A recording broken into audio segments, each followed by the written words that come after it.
हरि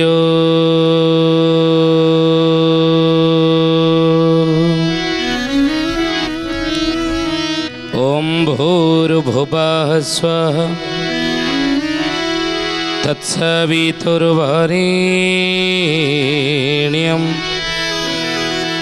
भर्गो देवस्य धीमहि धियो यो नः प्रचोदयात्।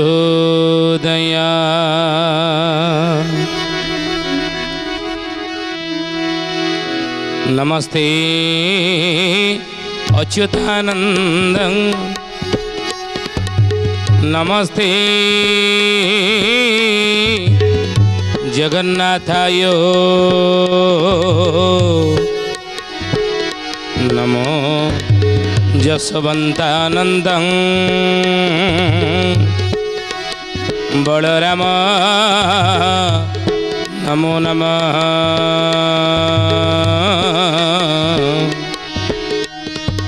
बलराम नमो नमः। बोलिए महापुरुष अच्युतानंद जी की श्रद्धेय ज्ञानी गुणी मंडली आज अध्याय आलोचना को आपण मानक स्वागत जनाऊँ। आज मालिका वचन आलोचना रे आम आलोचना करने जाऊँचे भैरवी डाक संबंध मालिका पंचसखा माने अनेक स्थान लिखिं दिने दिने कलिजुगे भैरवी डाक गोटे हेब जे जेतेबेले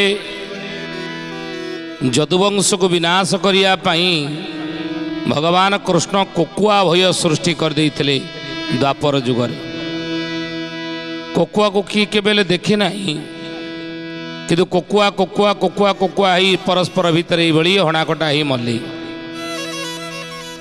से द्वापर जुग भली कोकुआ भय भली कलिजुगे अच्युतानंद महापुरुष मालिका लिखिं गोटे भैरवी डाक से भली दिन हेब ये कथा को हाड़ीदास महापुरुष लिखिं कौन लिखिले ना जगते पड़ब दुख लो बउल बिरजा देले डाक 64 जोगनी संगत रे घेनी संसारे पड़ब दुख जय जगन्नाथ पतित पावन ओडिशा बड़ ठाकुर कल्प बटवासी प्रभु ब्रह्म राशि कली कलुष नाशन जगते पड़ब दुख लो बउल बिरजा देले डाक 64 जोगनी संगत रे घेनी संसारे पड़ब दुख। ज्ञानी गुणी मंडली 64 जोगिनी पीठ कौटा आपण मैंने जानी ये भारत वर्ष रे 4टी जगह 64 जोगिनी पीठ रही नहीं मध्य प्रदेश रे 3टी अच्छी आउ गोटे अच्छी आमर ओडिशार कौ जगार अच्छी ना खोर्धा जिलार ओडिशार खोर्धा जिलार जे उत्तरा छक पाखर भितर को आप गले पड़ो कौन ना हीरापुर गाँ ये हीरापुर ग्रामटी को कहते 64 जोगिनी पीठ सेठारे अच्छी अनेक तंत्र साधक माने ये क्षेत्र को जाई कौन करती ना तंत्र साधना करती तंत्र साधना से माने सिद्धि पाती ये 64 जोगिनी पीठ ये जोगिनी माने हेले कि अष्टचंडी मानकर अंश संभूता अष्टचंडी माने ये ओडिशा क्षेत्र को आवरिक अच्छा किए कि जाजपुरे बिरजा झंकड़े सारला एवं बांकीरे चर्चिका तालचेरे हिंगुला पुरी रे विमला काकटपुरे मंगला बाणपुरे भगवती समलपुरे माँ समलाई अष्टचंडी माने ये ओडिशा क्षेत्रटा को आवरिकी अच्छा बुझिले जानी विभिन्न सिद्ध पीठ मान रही शक्तिपीठ मान रही प्रत्यक्ष देवता प्रत्यक्ष से माने अष्टचंडी मान सुरक्षा दौचन ओडिशा को विभिन्न प्रकार आपद विपदरू सुरक्षा दौरान नहले रही न अस्तित्व रही न था ओडिशा क्षेत्र तो महापुरुष कहले कहले बाबू रे से अष्टचंडी मानकर कि अंश संभूता होचने कि सहचरी हेले कि ना जोगिनी माने 64 जोगिनी मान आउ से 64 जोगिनी मानकर जे होचंदी सहचरी ସେମାନେ ହେଉଛନ୍ତି ନବକୋଟି କାତ୍ୟାୟନୀ ଜ୍ଞାନୀ ଗୁଣୀ ମଣ୍ଡଳୀ। ତେଣୁ ମହାପୁରୁଷ କହିଲେ ଜଗତେ ପଡ଼ିବ ଦୁଃଖ ଲୋବଉଳ ବିରଜା ଦେଲେଣି ଡାକ। ଏ ଜଗତକୁ ଦିନେ ଦୁଃଖ ପଡ଼ିବ, ଏ ସଂସାରକୁ ଦିନେ ଦୁଃଖ ପଡ଼ିବ, ଏ ଓଡ଼ିଶାକୁ ଦିନେ ଦୁଃଖ ପଡ଼ିବ। କାହିଁକି ଦୁଃଖ ପଡ଼ିବ ବୋଲି ବିରଜା ପରା ଡାକ ଦେଲେଣି। ଯାଜପୁରର ଅଧିଷ୍ଠାତ୍ରୀ ଦେବୀ ହେଉଛନ୍ତି ଦେବୀ ମା ବିରଜା କ୍ଷେତ୍ରେଶ୍ୱରୀ। ଜଗତକୁ ଆଗକୁ ଦୁଃଖ ପଡ଼ିବାକୁ ଯାଉଛି, ସାବଧାନ ହେଇଯାଆନ୍ତୁ। ମାଳିକାରେ ଲେଖିଲେ, ମାଳିକାର ନାମ ହେଲା ଶିବକଳ୍ପ ନବଖଣ୍ଡ ନିର୍ଘଣ୍ଟ। କ'ଣ କହିଲେ କି ଭୈରବୀ ଡାକ ଦେବଲୋ ବଉଳ ଜାଣ ଏ ଅଳପ ଦିନେ ମାଳିକା ବଚନ ନ ହୋଇବ ଆନ ଦେଖିବୁ ଦୁଇ ନୟନେ। ଜୟ ଜଗନ୍ନାଥ ପତିତ ପାବନ ଓଡ଼ିଶା ବଡ଼ ଠାକୁର କଳ୍ପ ବଟବାସୀ ପ୍ରଭୁ ବ୍ରହ୍ମ ରାଶି କଳି କଳୁଷ ନାଶନ। କହିଲେ ଭୈରବୀ ଡାକ ଦେବଲୋ ବଉଳ ଜାଣ ଏ ଅଳପ ଦିନେ। ଦେବୀ ବିରଜା ଭୈରବୀ ଡାକ ଦେବୀ, ଭୈରବୀ ଡାକ ଦେବଲୋ ବଉଳ ଜାଣ ଏ ଅଳପ ଦିନେ ମାଳିକା ବଚନ ନ ହୋଇବ ଆନ ଦେଖିବୁ ଦୁଇ ନୟନ। ଏ ମାଳିକାର କଥା ଏ କେବେ ମିଛ ହେବ ନାହିଁ। ଭୈରବୀ ଡାକଟି କୋଉଠୁ ହବ ଏ ବିଷୟରେ କ'ଣ ମାଳିକାରେ କିଛି ଲେଖା ଅଛି? ହଁ, କ'ଣ ଲେଖା ହେଇଛି? ଭୈରବୀ ମୁଣ୍ଡିଆ ଗୋପତ ହୋଇଛି ଦେବୀ ଡାକ ଦିନେ ହେବ ଯାହାର କାନରେ ଏହା ସମ୍ଭାଇବ ଅକାଳ ମରଣ ହେବ। ଜୟ ଜଗନ୍ନାଥ ପତିତ ପାବନ ଓଡ଼ିଶା ବଡ଼ ଠାକୁର କଳ୍ପ ବଟବାସୀ ପ୍ରଭୁ ବ୍ରହ୍ମ ରାଶି କଳି କଳୁଷ ନାଶନ।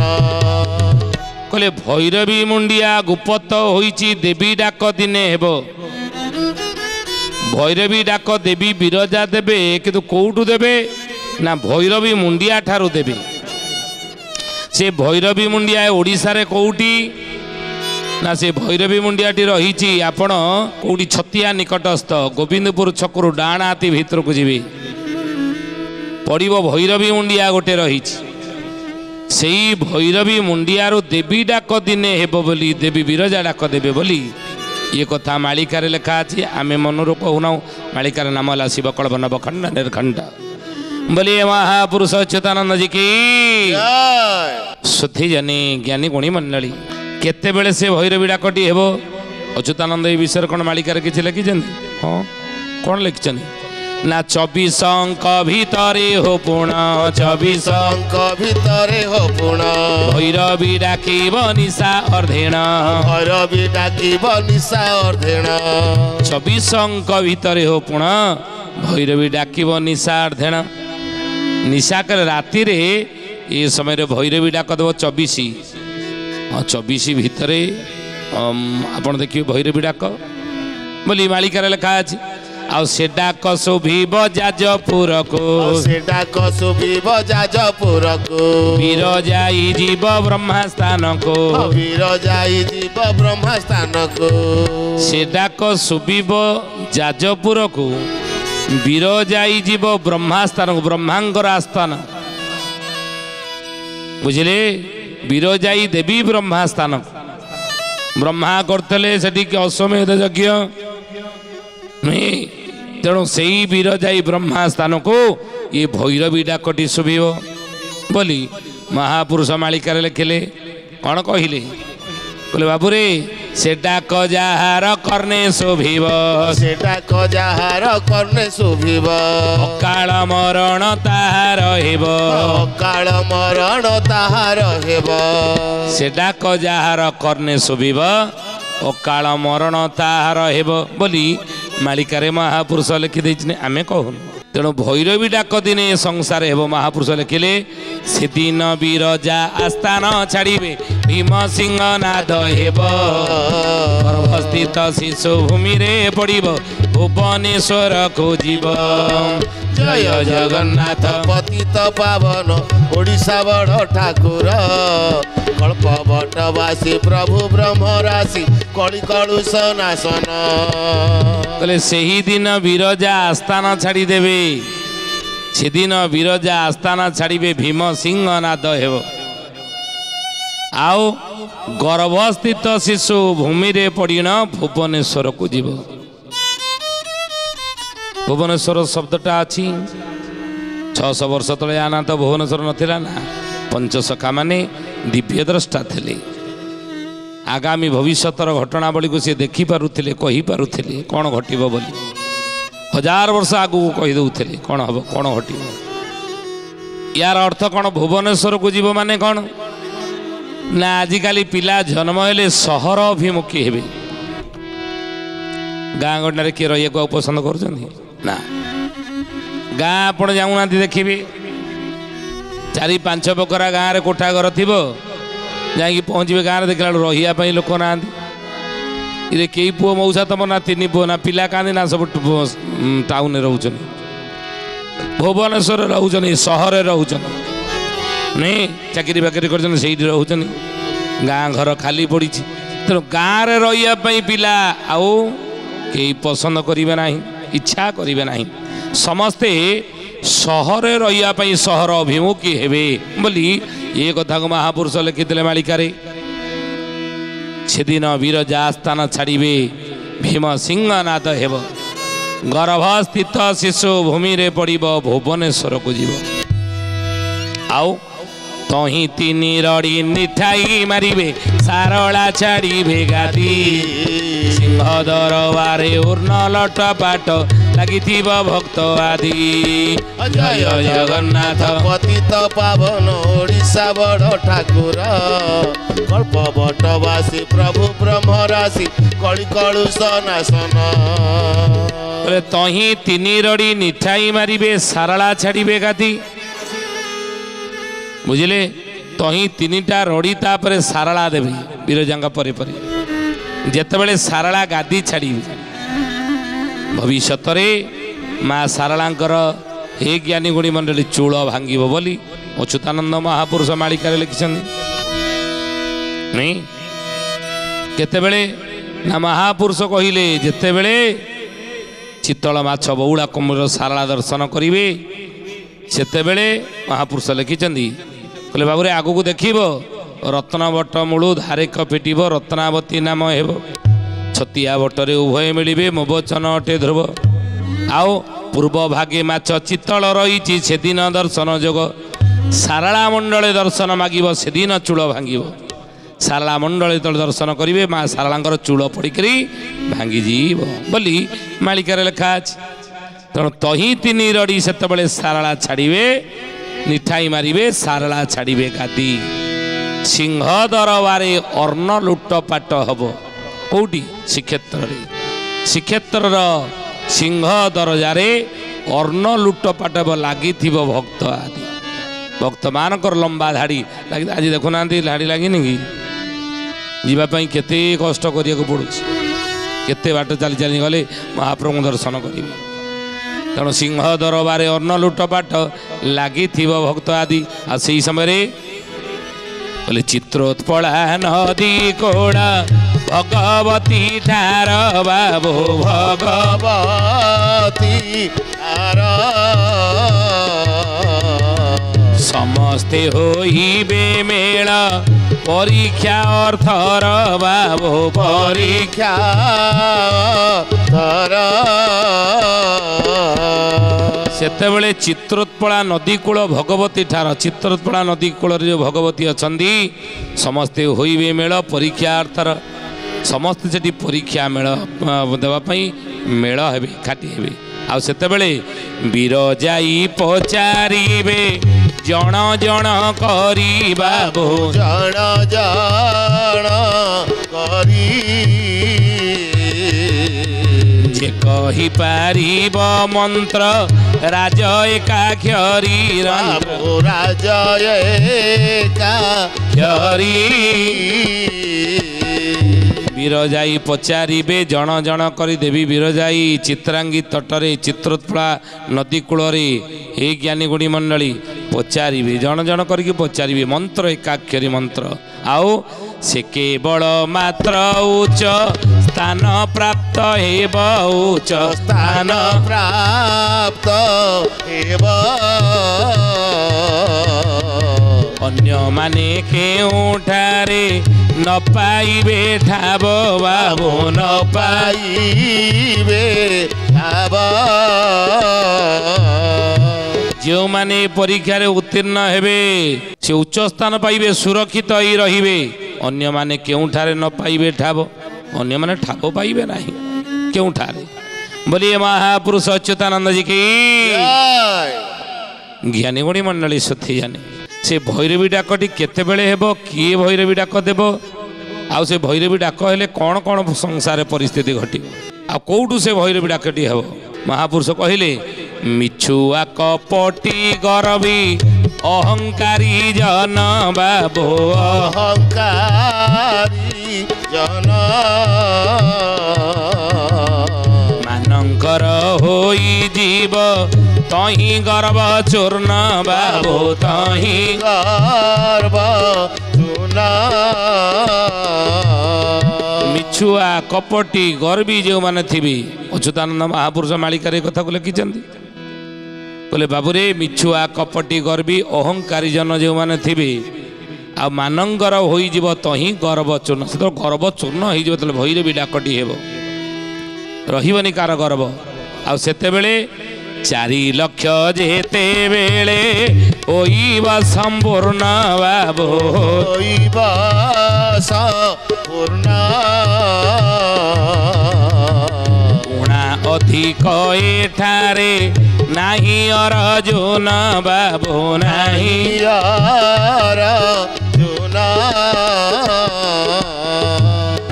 सेई समयटा को कली जुगर आयुष 4 लक्ष संपूर्णर समय बोली जान संपूर्ण कली जुगर आयुष 4 लक्ष 32,000 वर्ष भोग हेब नाही किंतु जेतेबेले भैरवी डाक हेब जानबी जे संपूर्ण कली जुग भोग जाई यार संधि काल अनंत जुग भोग सरी जाइछि जुग परिवर्तन बेल एटा बोली जानबू आ सेतेबेले 24 आरंभ ठारो 27 जाए बाबू 27 जाए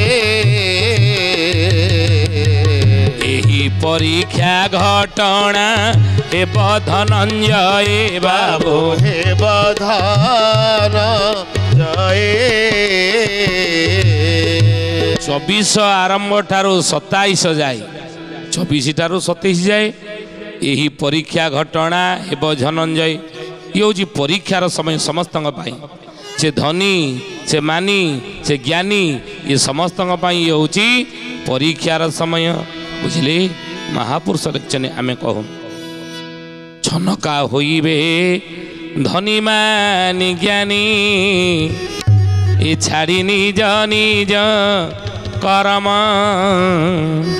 बोले बाबूरे तो धनी मानी ज्ञानी सब छनका हेबे ये समस्त हूँ परीक्षार समय आम कहूँ कहले 24 आरंभ ठारो 27 जाए यही परीक्षा घटना हेब धनंजय 24 मसीहारू 27 जाके ये हूँ परीक्षार समय समस्त धनी मानी ज्ञानी सब तपी जति सब समस्त ये हूँ परीक्षार बेल ये समय केवल धर्मो रक्षति रक्षित धर्म बाटे था कहले से ही 24 को बाबो हेबो सावधान बाबो हेबो सावधान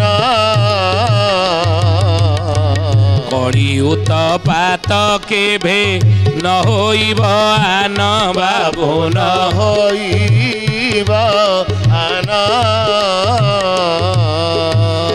बोले से ही 24 को बाबू हेबो सावधान कली उत्पात केबे न होइबान से 24 टाको तो सावधान है कहीं ये समय हूँ कलीर उत्पात बेला कहते नहीं ये भारी उत्पातिया है तार कौन कर पिला बयस तार उत्पातिया बेल ये बयसटा तार हूँ उत्पातिया बयस ये बेलटा तार हूँ उत्पातिया बयस तेणु कली जुगर उत्पातिया बयस केबे कली जुगर उत्पातिया समयटा केबे 24 ठारू 27 लेखिक रखत ये 24 ठारू 27 मसीहा हूँ कली जुगर उत्पात समय ये समय उत्पात जोर देखिए आपण आते द्वात्रिंश पर्यंत से ही परिथिव रही से ही परिथिव रही ପାପି ଅତ୍ୟାଚାରୀ କବି ନାଶ ବେଳ ସେହି ବିନାଶ ବେଳ ସେହି ଦ୍ୱାତ୍ରିଂଶ ପର୍ଯ୍ୟନ୍ତ ସେହିପରି ଥିବ ରହି ଦ୍ୱାତ୍ରିଂଶ ବର୍ଷ ପର୍ଯ୍ୟନ୍ତ ଏହିପରି ଥିବ ପାପୀ ଅତ୍ୟାଚାରୀଙ୍କ ବିନାଶ ବେଳ ସେଇ ପାପୀ ଅତ୍ୟାଚାରୀ ମାନଙ୍କର ଇଏ ହେଉଛି ବିନାଶ ବେଳ ବୋଲି ଅଚ୍ୟୁତାନନ୍ଦ କହିଲେ। ଆଉ ଯାଜପୁରକୁ ସେ ଶବଦ ଶୋଭିବ ଅର୍ଜୁନ ବାବୁ ଶୋଭିବ ଅର୍ଜୁନ ଯାଇ ଦେବୀ ବସି ଥିବା ବ୍ରହ୍ମ ସ୍ଥାନ ଦେଶୀ ଥିବା ବ୍ରହ୍ମ ସ୍ଥାନ। ଜ୍ଞାନୀ ଗୁଣୀ ମଣ୍ଡଳୀ ସତ୍ୟବ୍ରତ ପ୍ରାଣୀ କର୍ଣ୍ଣେ ବାଜିଲେ ଶବଦ କିଛି ନ ହୋଇଣ ତାର ବଢ଼ିବ ଆନନ୍ଦ। ମୋହର ଭକତ ଆଉ ଯେତେ ଭକ୍ତ ସଖା ସେମାନଙ୍କୁ ରଖିବି ମୁଁ ନାଶ କରି ଦକା। ତାଙ୍କ ଦକା ନାଶ କରି ସେଇ ଭକ୍ତମାନଙ୍କୁ ମୋ ଲୋକମାନଙ୍କୁ ରକ୍ଷା କରିବି। ଏ ଭୈରବୀ ଡାକରୁ ବୁଝିଲେ। ତେଣୁ ଭୈରବୀ ଡାକଟି କିଏ ଦେବେ, କେବେ ଦେବେ, କେଉଁଠୁ ହେବ, କେତେବେଳେ ହେବ ଏବଂ ୟାର ପରିଣାମ କ'ଣ, ରକ୍ଷା ପାଇବା କେମିତି, ଏସବୁର ବିଷୟ ଆମେ ଆପଣମାନଙ୍କୁ କହିଲୁ ଆଜିର ମାଳିକା ବଚନ ଆଲୋଚନାରେ। ବୁଝିଲେ। ଦେବୀ ଦର୍ଶନ କରନ୍ତୁ, ମା ବିରଜାଙ୍କୁ ସମୟ ସମୟରେ ଯାଇକି ଦର୍ଶନ କରନ୍ତୁ। ଭୈରବୀ ଡାକ ଶୁଣିଲେ କାନରେ ବାଜିଲେ ମଧ୍ୟ କିଛି କ୍ଷତି ହେବ ନାହିଁ। ଆଜି ତ ସମୟ ହେଇଛି, ଆସନ୍ତୁ ବାଣୀକି ବିରାମ ଦେବା ପ୍ରଭୁଙ୍କର ନାମ ନେଇ। କିନ୍ତୁ ତା ପୂର୍ବରୁ ଜଣେ ଭକ୍ତର ନାଁ କହିବା। କିଏ ସେ ଭକ୍ତ, କ'ଣ ତାର ନାଁ, କେଉଁଠି ତାର ଜନ୍ମ ହେଇଥିବ? ଅଚ୍ୟୁତାନନ୍ଦ କହିଲେ ଅନନ୍ତପୁର ଶାସନଟି ଯେହି ଯଦୁମଣି ଦ୍ୱିଜ କୂଳେ ଥିବ ହିଁ ଯଦୁମଣି ଦ୍ୱିଜ କୂଳେ ଥିବ ଯଦୁମଣି ଦ୍ୱିଜ କୂଳେ ଥିବ ହିଁ। ଅନନ୍ତପୁର ଶାସନରେ ଯଦୁମଣି ନାମର ଜଣେ ଭକ୍ତ ବ୍ରାହ୍ମଣ କୂଳରେ ଜନ୍ମ ହେଇଥିବ ବୋଲି ଅଚ୍ୟୁତାନନ୍ଦ ମହାପୁରୁଷ ମାଳିକା ଶାସ୍ତ୍ରରେ ଭକ୍ତ ତାଲିକାରେ ଲେଖିଦେଲେ। ସୁଧିଜାନି ଏ ଭକ୍ତର ନାଁ ଆମେ କହିଲୁ ଆପଣ ଠାବ କରିବେ। ଆଜି ତ ସମୟ ହେଇଛି, ଆସନ୍ତୁ ମାଣିକି ବିରାମ ଦେବା ସେ ପ୍ରଭୁଙ୍କର ନାମ ନେଇ। ଶ୍ରୀକୃଷ୍ଣ ଗୋବିନ୍ଦ ହରେ ମୁରାରେ ହେ ନାଥ ନାରାୟଣ ବାସୁଦେବ। ଶ୍ରୀକୃଷ୍ଣ ଗୋବିନ୍ଦ ହରେ ମୁରାରେ ହେ ନାଥ ନାରାୟଣ ବାସୁଦେବ। ହେ ନାଥ ନାରାୟଣ ବାସୁଦେବ। ହେ ନାଥ ନାରାୟଣ ବାସୁଦେବ। ହେ ନାଥ ନାରାୟଣ ବାସୁଦେବ। ଶ୍ରୀକୃଷ୍ଣ ଗୋବିନ୍ଦ ହରେ ମୁରାରେ ହେ ନାଥ ନାରାୟଣ ବାସୁଦେବ। ସୁଧୀଜାନି ଜ୍ଞାନୀ ଗୁଣୀ ମଣ୍ଡଳୀ ଆଜି ପାଇଁ ଆସନ୍ତୁ ବାଣୀକି ଏଠାରେ ବିରାମ ଦେବା। ପୁଣି ଆସନ୍ତା ଅଧ୍ୟାୟରେ ଭେଟ ହେବା। ରହୁଛୁ ହରି ଓମ୍ ଶାନ୍ତି ଶାନ୍ତି ଶାନ୍ତି ସର୍ବାରିଷ୍ଟ ସୁଶାନ୍ତିରେ ଭବତୁ। ପ୍ରାର୍ଥନା ଆମ ଆନନ୍ଦର ଉତ୍ସ।